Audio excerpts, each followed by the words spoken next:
शोध और नवाचार को बढ़ावा देने के लिए कैबिनेट ने देश में नेशनल रिसर्च फाउंडेशन के गठन को मंजूरी दी है। अगले 5 सालों में एनआरएफ पर 50,000 करोड़ रुपए के खर्च का अनुमान है। ये खर्च देश में हो रहे मौजूदा खर्च के अलावा होगा। आपको बता दें कि देश में फिलहाल रिसर्च पर जीडीपी का 0.7% ही खर्च होता है, जो विकसित देशों में 3% है। क्या असर होगा नेशनल रिसर्च फाउंडेशन के गठन का? डीडी न्यूज संवाददाता अजय मिश्र ने इसे समझने की कोशिश की प्रधानमंत्री के प्रधान वैज्ञानिक सलाहकार प्रोफेसर अजय सूद से।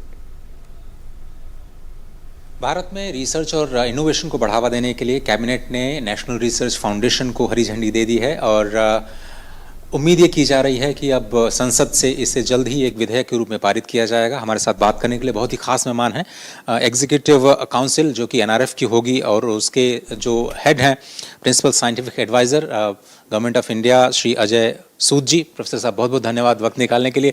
तो सबसे बड़ी बात कि ये जो एनआरएफ प्रपोज किया गया है, जो अभी करंट R&D इकोसिस्टम है उसमें क्या बदलाव लेकर के आएगा? देखिए, अब इसमें एक ये हम कोशिश कर रहे हैं कि ये NRF will oversee the entire R&D ecosystem in the country.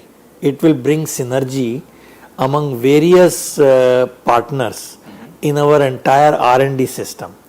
तो इनके अपने फंड्स हैं जैसे गवर्नमेंट ने अनाउंस किया.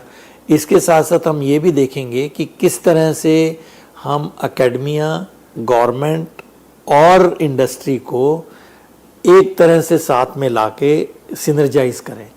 और सबसे बड़ी चीज़ ये है कि हमें पूरे देश में जो नंबर ऑफ रिसर्चर्स हैं पर लैख हमारे कंट्री में भी बहुत कम है, उसको आप बढ़ाइए. क्योंकि हर कंट्री का जो R&D जो स्ट्रेंथ होती है, टेक्नोलॉजी स्ट्रेंथ, वो नंबर ऑफ रिसर्चर्स पे डिपेंड करती है, कितनी हमारी टेक्निकल वो है, शक्ति है.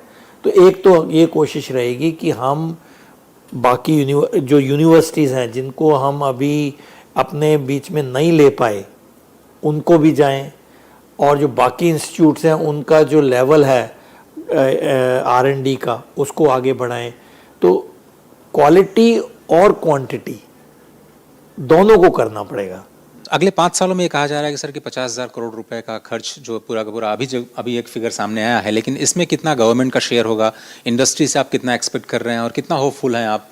Government 14,000 crore for 5 years committed है इसमें कैबिनेट अप्रूवल में. और जो बाकी का है, हमारी कोशिश रहेगी कि हम इसमें इंडस्ट्री पार्टिसिपेशन करें, फिलैंथ्रोपी करें और इंटरनेशनल फाउंडेशंस को साथ में लाएं. हर एक उसको जिससे हम R&D को जोड़ सकते हैं और जो हमारे साथ इस अभियान में जुड़ेगा वो सबका it's most welcome.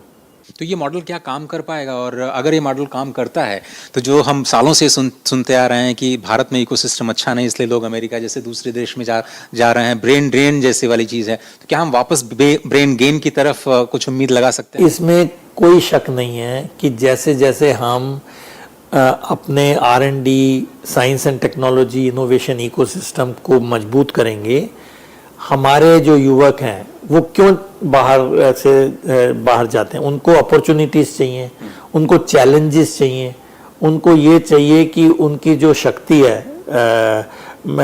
Intellectual power, उसका यूज़ हो. हम जब इन कंडीशंस को अपने देश में क्रिएट करेंगे, एनआरएफ एक जरिया बनेगा जो बाकी जरियों के साथ जुड़ के बनेगा. मुझे पूरी उम्मीद है कि इससे पूरी तरह से ब्रेन गेन पे काम आएगा. प्रोफेसर सूद, चूंकि आप इंस्टीट्यूट ऑफ साइंस के साथ जुड़े हुए हैं, क्या हम उम्मीद करें कि IISc बैंगलोर जैसी संस्थाएं, कई सारी संस्थाएं देश में होंगी और एनआरएफ इसमें कुछ मीनिंगफुल कंट्रीब्यूशन कर पाएगा? बिल्कुल.